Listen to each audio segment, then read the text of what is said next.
Hello foodies, this is Faisal from andcook। আশা করছি আপনারা সবাই অনেক বেশি ভালো আছেন। আপনাদের জন্য আমার আজকের রেসিপি হচ্ছে চিকেন টিক্কা। আর রেস্টুরেন্টের স্বাদে এই চিকেন টিক্কাটা কিভাবে সহজেই বাসায় বানানো যায়, আজকের রেসিপিতে আমি সেটাই দেখানোর চেষ্টা করব। সো আর কথা না বাড়িয়ে let's go to my kitchen and cook. Chicken tikka বানাতে সবার প্রথমে আমি এখানে নিয়ে নিয়েছি আধা কেজি মুরগির মাংস। আজ আমি এখানে হাড়সহ মুরগির মাংসটা ব্যবহার করছি। আপনারা চাইলে বোনলেস চিকেন দিয়েও এই চিকেন টিক্কা কাবাবটা বানাতে পারবেন। একটা ছুরির সাহায্যে আমি এই চিকেনের টুকরাগুলোকে এভাবে সামান্য একটু কেটে নিয়েছি, যাতে করে মেরিনেশনের মশলাটা চিকেনের ভেতর ভালোভাবে ঢুকতে পারে। এবার আমি চিকেনটাকে ম্যারিনেট করব। দিয়ে দিচ্ছি 1 চা চামচ আদা বাটা, সাথে দিয়ে দিচ্ছি 1 চা চামচ রসুন বাটা, লবণ দিয়ে দিচ্ছি 1 চা চামচ। এবার আমি এই মশলাটাকে চিকেনের সাথে ভালো করে মিশিয়ে নিচ্ছি। চিকেন টিক্কা কাবাব বানাতে এই চিকেনটাকে আজকে আমি 2 বার আলাদা আলাদাভাবে ম্যারিনেট করব। আর এটা হচ্ছে এই চিকেনের প্রথম ম্যারিনেশন। মাখা হয়ে গেছে। এবার আমি এই চিকেনটাকে প্রায় আধা ঘন্টার জন্য রেস্টে রেখে দিচ্ছি। চিকেনটা ম্যারিনেট হতে থাকুক। এই সুযোগে আমি সেকেন্ড ম্যারিনেশনের প্রিপারেশন শুরু করছি। একটা মিক্সিং বোল নিয়ে তাতে দিয়ে দিচ্ছি 3 টেবিল চামচ সরিষার তেল, দিয়ে দিচ্ছি আধা টেবিল চামচ মরিচের গুঁড়া, 1 চা চামচ দিয়ে দিচ্ছি জিরার গুঁড়া, ধনিয়ার গুঁড়া অ্যাড করে দিচ্ছি 1 চা চামচ, 1 চা চামচ দিয়ে দিচ্ছি গরম মশলা গুঁড়া। এবার আমি হলুদের গুঁড়া অ্যাড করছি 1/4 চা চামচের মতো। আর হলুদের গুঁড়াটা এখানে বেশি দেওয়া যাবে না। দিয়ে দিচ্ছি 1 চা চামচ কালো গোলমরিচের গুঁড়া, সেই সাথে দিয়ে দিচ্ছি আধা চা চামচ বিট লবণ। মশলাগুলোকে সামান্য মিশিয়ে নিয়ে এবার আমি এখানে অ্যাড করে দিচ্ছি টক দই। আর টক দই থেকে পানিটাকে ভালোভাবে ঝরিয়ে তারপর এখানে আমি এটাকে অ্যাড করছি। আর এখানে প্রায় 2 টেবিল চামচের মতো টক দই অ্যাড করছি আমি। আবারও 1 চা চামচের মতো আদা বাটা দিয়ে দিচ্ছি, সাথে রসুন বাটা অ্যাড করছি 1 চা চামচ। বেসন দিয়ে দিচ্ছি 2 টেবিল চামচ। বেসনটাকে কিন্তু এখানে কাঁচা অবস্থায় অ্যাড করা যাবে না। চুলার মিডিয়াম আছে বেসনটাকে আমি তেল ছাড়া 2-3 মিনিট ভুনে নিয়ে তারপরে এটাকে এখানে অ্যাড করব। লবণ দিয়ে দিচ্ছি আধা চা চামচ বা স্বাদ মতো। এবার দিয়ে দিচ্ছি লেবুর রস, আর এটা প্রায় 1 টেবিল চামচের মতো হবে। এবার সবগুলো মশলাকে ভালো করে মিশিয়ে নিচ্ছি। এবার ম্যারিনেট করে রাখা চিকেনটাকে আমি এই মশলার মধ্যে অ্যাড করে দিচ্ছি।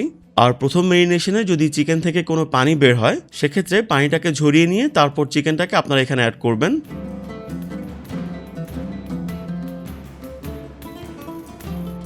এবার চিকেনের সাথে মশলাটাকে ভালো করে মিশিয়ে নিচ্ছি। এটাকে এমনভাবে মাখাতে হবে যেন প্রতিটা চিকেনের চারপাশেই মশলাটা খুব ভালোভাবে লাগে। এবার আমি চিকেনটাকে ঢেকে দিচ্ছি। আর এটাকে ঢেকে আমি কমপক্ষে আরও 2 ঘন্টার জন্য ম্যারিনেট করব। আপনারা চাইলে এটাকে আরও লম্বা সময় বা ওভারনাইট ম্যারিনেট করতে পারেন। আপনারা যদি এটাকে বেশি সময় ধরে ম্যারিনেট করতে চান, সেক্ষেত্রে চিকেনটাকে ভালো করে ঢেকে ফ্রিজের নর্মাল পোর্শনে রাখতে হবে। চিকেনটা ম্যারিনেট হয়ে গেছে। এবার আমি এটাকে ভাজতে চলে যাচ্ছি। তবে তার আগে আমি এখানে দিয়ে দিচ্ছি সামান্য কিছুটা রেড ফুড কালার, যেটা প্রায় 3-4 ফোঁটার মতো হবে। ফুড কালারটাকে চিকেনের সাথে ভালো করে মিশিয়ে নিচ্ছি। আমি এই ফুড কালারটা অ্যাড করছি শুধুমাত্র দেখার সৌন্দর্যের জন্য। এটা টোটালি অপশনাল, আপনারা না চাইলে এটা সম্পূর্ণ স্কিপ করতে পারেন। তবে আপনারা যদি ফুড কালারটা এই চিকেন টিক্কা কাবাবে ব্যবহার করতে চান, অবশ্যই এটা চিকেন ভাজার ঠিক আগ মুহূর্তে আপনারা দিবেন। আর ফুড কালারটা যদি আপনারা ম্যারিনেশনের সময় দিয়ে দেন, সেক্ষেত্রে দেখা যাবে মশলার সাথে সাথে ফুড কালারটাও চিকেনের ভেতরে ঢুকে গেছে, যেটা দেখতে মোটেই ভালো লাগবে না। এবার আমি চিকেনটাকে ফ্রাই করতে চলে যাচ্ছি। এই চিকেন টিক্কা কাবাবটা নর্মালি কয়লার উপর ঝলসে তারপরে কুক করা হয়।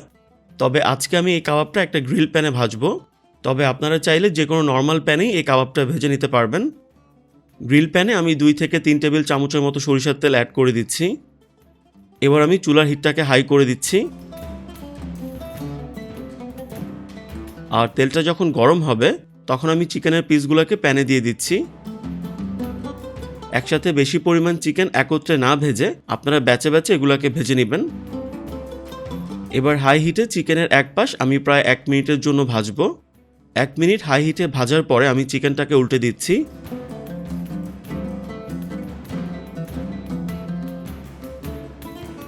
আর এই পাশটাকে আমি আরও 1 মিনিটের জন্য ভেজে নিব। আর এভাবে যদি 1 মিনিট করে চিকেনের দুই পাশটাকেই ভেজে নেওয়া হয়, সেক্ষেত্রে চিকেনের বাইরের দিকটা সিল হয়ে যায় বা লক হয়ে যায়, যার ফলে চিকেনের ভেতরে জুস বের হতে পারে না, ফলে ভাজার পরেও চিকেনটা বেশ জুসি থাকে। দুই পাশ 1 মিনিট করে ভাজা হয়ে গেলে এবার আমি চুলার আঁচটাকে মিডিয়াম করে দিচ্ছি। আর কিছু সময় পর পর চিকেনের উপরে কিছুটা সরিষার তেল ব্রাশ করে দিতে হবে।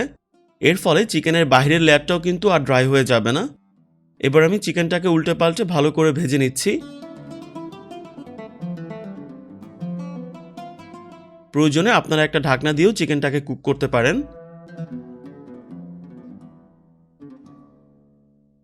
চিকেনের সাইডের অংশটাও আমি একটা চিমটা দিয়ে ধরে সামান্য ভেজে নিচ্ছি।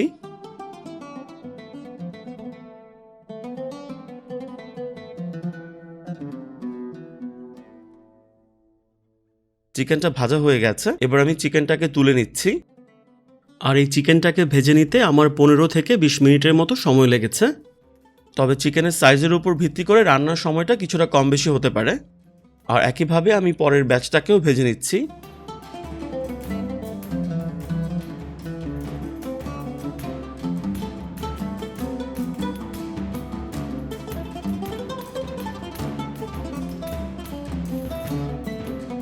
যেহেতু চিকেন টিক্কা কাবাবটা কয়লার উপরে ঝলসে কুক করা হয়, সেজন্য এই কাবাবের মধ্যে কয়লার একটা সুন্দর স্মোকি ফ্লেভার পাওয়া যায়। আর যেহেতু এটাকে আমি আজকে চুলায় বানিয়েছি, তাই এই চিকেন কাবাবে কয়লার সেই স্মোকি ফ্লেভারটা মিসিং আছে। সো এবার আমি এখানে কয়লার সেই স্মোকি ফ্লেভারটা অ্যাড করব। এক টুকরা কাঠ কয়লা নিয়ে আমি চুলায় বসিয়ে দিয়েছি। কয়লাটা যখন পুরোপুরিভাবে জ্বলে উঠবে, তখন আমি কয়লাটাকে একটা স্টিলের বাটিতে রেখে কয়লার উপর সামান্য তেল দিচ্ছি। তেল দেওয়ার পরে কয়লা থেকে যখন ধোঁয়া বেরোতে থাকবে, তখন আমি একটা ঢাকনা দিয়ে এটাকে ঢেকে দিব। আর এভাবে আমি এটাকে প্রায় 8 থেকে 10 মিনিটের জন্য ঢেকে রাখবো। আর এভাবে কিন্তু কয়লার একটা সুন্দর স্মোকি ফ্লেভার এই চিকেনের মধ্যে চলে আসবে। সো চিকেন টিক্কা কাবাবটা কিন্তু রেডি হয়ে গেছে। এবার এটাকে আমি সার্ভ করছি।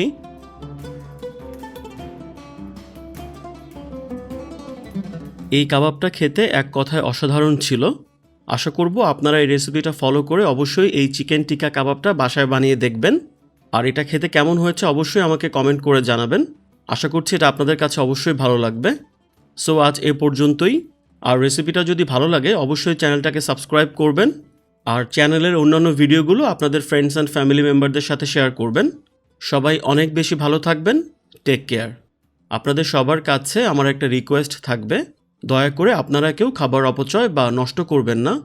Food is life, please don't waste food.